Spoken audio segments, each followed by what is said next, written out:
అందరికీ నమస్కారం. కథ కలవారి కోడలు. ముందు ముందు కృష్ణప్రసాద్ కోసం హాస్పిటల్ కట్టడానికని ఒక మంచి ఫ్లాట్ను బేరం చేశారు.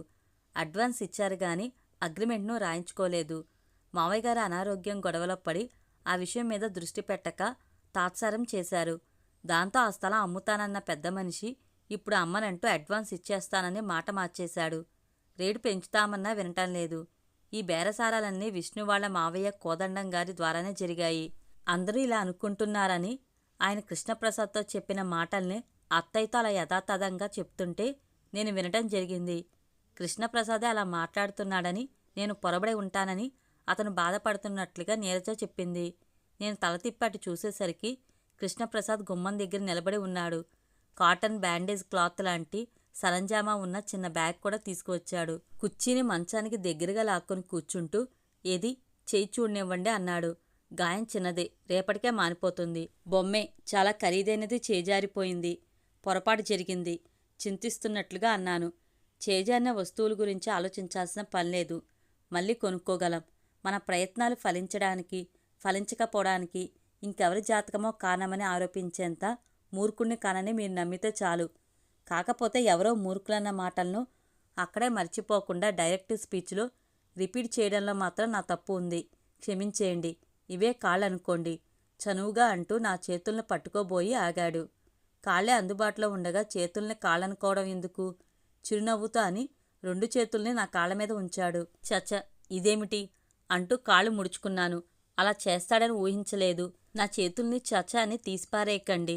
ఇది ఆపరేషన్ చేయడానికి, రోగులకి సేవ చేయడానికి ఉపయోగపడే చేతులు మరి, నవ్వుతూ సరదాగా అన్నాడు. అప్రయత్నంగా నా పెదవులపైకి చిరునవ్వు వచ్చింది. నేను మూర్ఖురాల్ని కాదు. వైద్యుడంటే భగవంతుడి మరో రూపమని అంటారు కదా. నారాయణుడి కరకమలాన్ని చాచా అంటానా? కృష్ణప్రసాద్, అయితే మీ కోపం పోయినట్లేగా వదినా అంటూ చిన్నగా నవ్వాడు. ఆ పిలుపు నాకు తీయగా సంగీతంలా వినిపించింది. కోపం దేనికసలు? గాయమైతేనే డాక్టర్ గారు పరామర్శిస్తారని తెలిస్తే ఈ పని నా అంతటా నేనే చేసి ఉండేదాన్ని.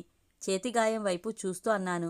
నీరజ కాటన్తో శుభ్రం చేసిన చోట కృష్ణప్రసాద్ అయోడిన్ కాబోలు రాసి బ్యాండేజ్ క్లాత్తో కట్టుకడుతూ నా మొదటి తప్పును కూడా క్షమించేయండి అన్నాడు. అదేమిటని అడగబోయి ఆగిపోయాను. ఇన్నాళ్ళు నన్ను పలకరించకపోవడమే తన మొదటి తప్పుగా అంటున్నాడని అర్థమైంది. నవ్వేశాను. రెస్ట్ తీసుకోమని చెప్పి ఇద్దరు వెళ్ళిపోయారు.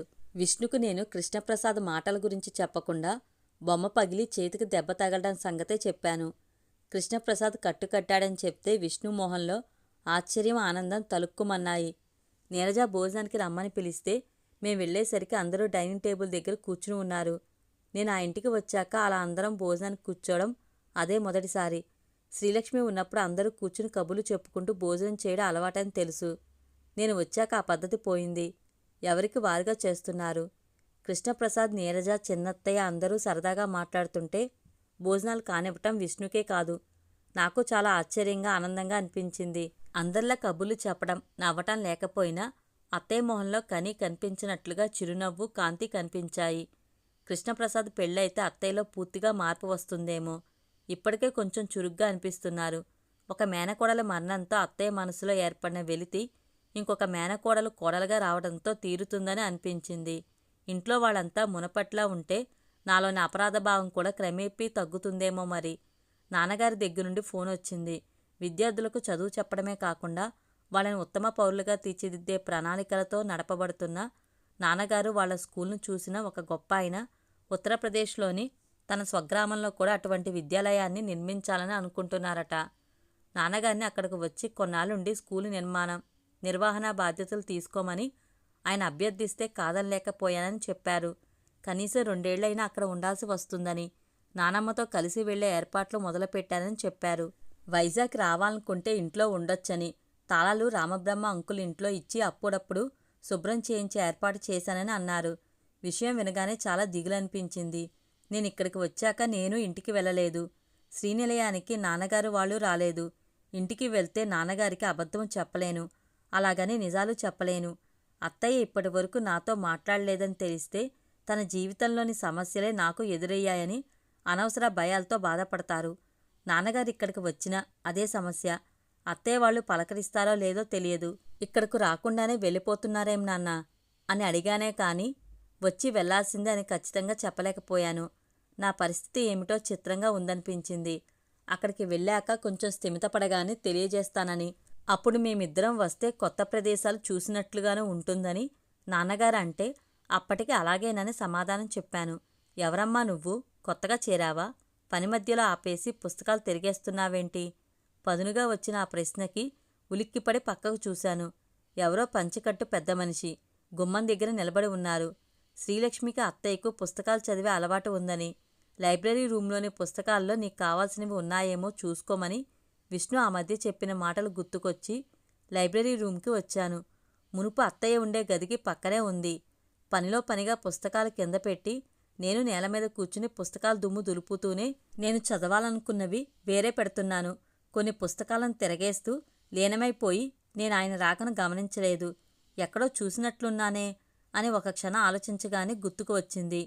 నీరజ చూపించిన శ్రీలక్ష్మి ఆల్బంలో చూశాను. శ్రీలక్ష్మి తండ్రి విష్ణు మావయ్య కోదండం గారని ఊహించాను. ఆయన నిజంగానే పొరబడ్డారా? కావాలనే అలా అడిగారా? ఏమో మరి. ఆయన వైపు చిరునవ్వుతో చూసి, మీరెవరో నాకు తెలియకపోయినా మా ఇంటి లోపలికి వచ్చారంటే దగ్గరి బంధువులే అయ్యుంటారు. అవునండి అడిగాను. ఆయన ఆశ్చర్యంగా మొహం పెట్టి, మా ఇల్లు అంటున్నావు అంటే విష్ణు భార్యవా? పొరపడ్డానమ్మా అంటూ పెద్దగా నవ్వి అక్కడున్న స్టూల్ను లాక్కుని కూర్చున్నారు. బంధుమిత్రులందర్నీ పిలిచి అందరి మధ్య పెళ్లిళ్ళు చేయాలనే నియమం పెద్దలు ఎందుకు పెట్టారో ఇప్పుడు బాగా అర్థమైంది. అందరి ఆశీర్వచనాలు అందుకోవడానికే కాకుండా మా అల్లుడు, మా కోడలు అని పరిచయం చేసినట్లుగానూ ఉంటుంది కదా. మీరేమో ఎవరూ అవసరం లేదన్నట్లుగా మీరే పెళ్లి చేసుకుని చక్కా వచ్చేశారు. ఇంటికి కొత్తగా వచ్చిన నా బోటివాడు ఇంటి కోడల్ని ఎవరో అనుకుని పొరబట్టంలో తప్పేముంది? కరెక్టే కదమ్మా. మీరు చెప్పింది నిజమేననుకోండి. కానీ పెళ్లికి అందరూ రాలేకపోవచ్చు కూడా కదా. అలా రాలేకపోయినా మీలాంటి బంధువులు ఎవరైనా ఇంటికి వస్తే కొత్త కోడలు ఎవరో ఏమిటో తెలుసుకోకుండా గుమ్మం దగ్గరే ఏదైనా పని కోసం వచ్చారా? ఏం లేదు అని తొందరపడి మాట్లాడేస్తే అది తప్పకుండా తప్పే అవుతుంది. కరెక్టే కదండి? వినయంగానే అడిగాను. నా మాటలు చురుక్కుమనిపించాయని ఆయన మొహం చూస్తుంటే తెలిసిపోతుంది. కానీ ఆ సంగతి బయటపడకుండా పెద్దగా నవ్వేశారు. నువ్వన్నది నిజమేనమ్మా. కానీ నువ్వు తెలుసుకోవాల్సిన విషయం ఒకటుంది. పెద్దింటి వాళ్ళకి పనులు చేయించుకునే దర్పం, టీవీ ఉంటాయి. వాళ్లే స్వయంగా చేసుకునే అలవాటు ఉండదు. అందువలనే నేను పొరబడ్డాను. తప్పు పూర్తిగా నాదే కాదు. కరెక్టే కదూ?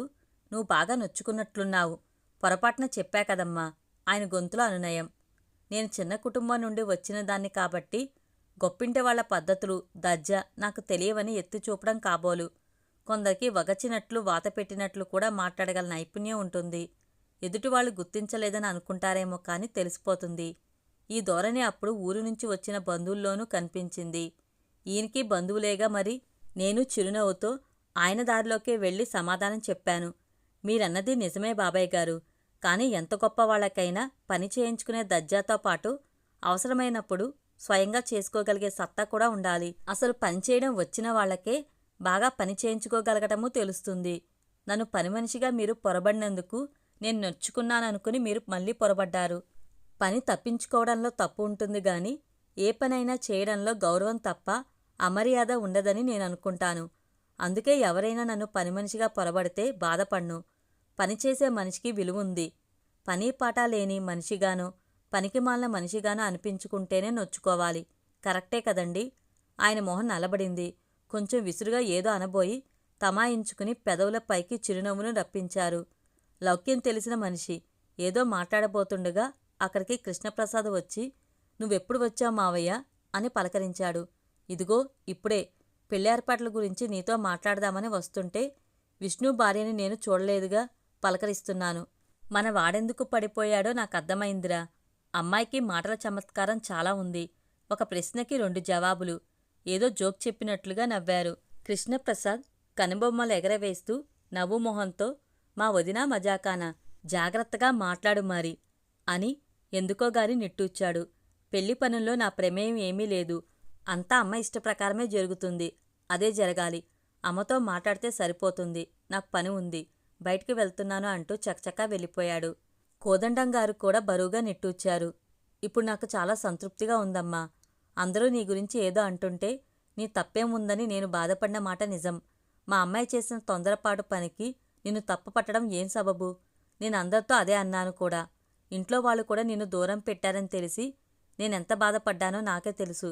ఇప్పుడు చూస్తుంటే ఇంట్లో వాళ్ళు నిన్ను తమలో కలుపుకున్నట్లే ఉంది. అందుకే నాకు సంతోషంగా ఉందంటున్నాను. నువ్వు నాకు కూతురువేనమ్మా. నన్ను ఆప్యాయంగా బాబాయ్ గారంటూ పిలిచావు. అది సంతోషమే. నువ్వే పెద్దరికంతో ఈ ఇంట్లో పెళ్లి పనులన్నీ చక్కబెట్టాలమ్మా. ఆయన గొంతులోకి దుఃఖపు జీర వచ్చింది. ఆయన మెల్లగా అడుగులు వేస్తూ వెళ్తుంటే నేను నిర్ఘాంతపోయి చూస్తూ నిలబడిపోయాను. ఆయన పట్ల సానుభూతితో నా మనసు ఆర్ద్రమైంది. కన్న కూతుర్ని పోగొట్టుకున్న ఆయన వ్యధ నాకు అర్థమైంది. ఆయన కూతురి స్థానంలోకి వచ్చిన నన్ను చూడగానే మాటల్లో కొంచెం వ్యంగ్యం ఎత్తిపొడుపు వచ్చి ఉండవచ్చు. అయినా ఆయన బాధ సహజమే, న్యాయమే అనిపించింది ఆ క్షణంలో. నేనే ఆయన పరిస్థితిని అర్థం చేసుకోకుండా కొంచెం అతిశయంగా మాట్లాడానా అని మదనపడ్డాను.